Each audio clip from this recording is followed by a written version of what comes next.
Iresaka ny tontolon'ny fitaterana anabakabaka kosa isika nankalazaina tamin'ity androany ity tokoa moa ny andro maneran-tany ho an'ny fitaterana anabakabaka na ny aviation civile na ny marimarina kokoa ho antsika eto Madagasikara dia nisy ny famelabelaran-kevitra nentina indrindra mba hampahafantarana ny toerana izany aviation civile izany sy ireo tombony mety azo eo amin'ny fampandrosoana ny firenena natao tetsy amin'ny Carlton na Anosy izany. Mivoatra mba anatratrarana ireo fanambiny fifamoivoizana anabakabaka amin'izao taonjato iainantsika izao na évoluer pour relever les défis du transport aérien au 21e siècle. Une lohahevitra nofaritan'ny OACI amin'izao fankalazana ny andro maneran-tany ho an'ny aviation civile izao izay nomariana teny amin'ny trano fandraisam-bahiny Carlton androany. No tsy aivy ny télé général ny ACM na ny Aviation Civile de Madagascar fa tsy misy firenena afaka mandroso amin'izao raha tsy mpikambana ao anatin'ny OACI. Fanambo maro no tratrarina ho an'ny Madagasikara raha ny voalazany ary manana tombony rahateo ny firenena malagasy, misy kosa nefa ny fepetra takina amin'izany. Les fanamby ekamba dia araka nolazaiko tamin'ilay conférence teo hoe ny condition hoe inona no tsy maintsy atao tsy maintsy ananana aloha zay vao misy afaka miresaka hoe fitaterana bakabaka zany hoe ny sûreté sécurité de environnement réglementaire zay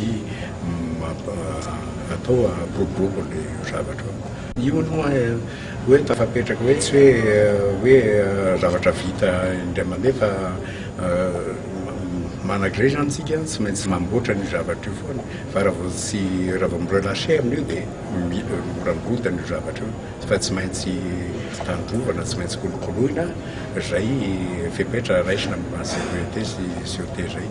hoe izy ny financé andreo rehefa tena ataony zavatra dia tsy maintsy misy olona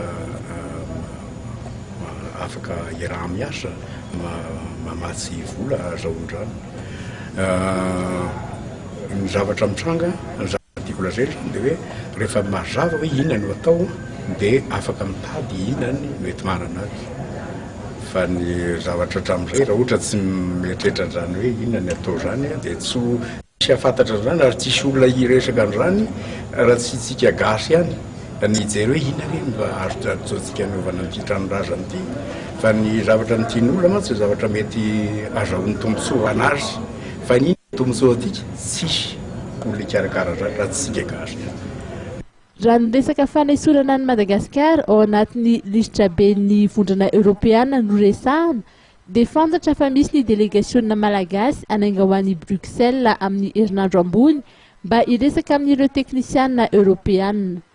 Nambaran'ny télé général ny ACM ihany koa fa ho avy ety amintsika ireo teknisiana Europeana ny volana febroary 2024 mba hijeriny zava-misy.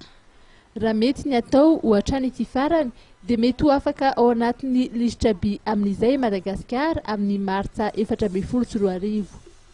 Olo manakaja maro civil sy miaramila no tonga nanatrika ity fanamariana ny andro ho an'ny aviation civile ity.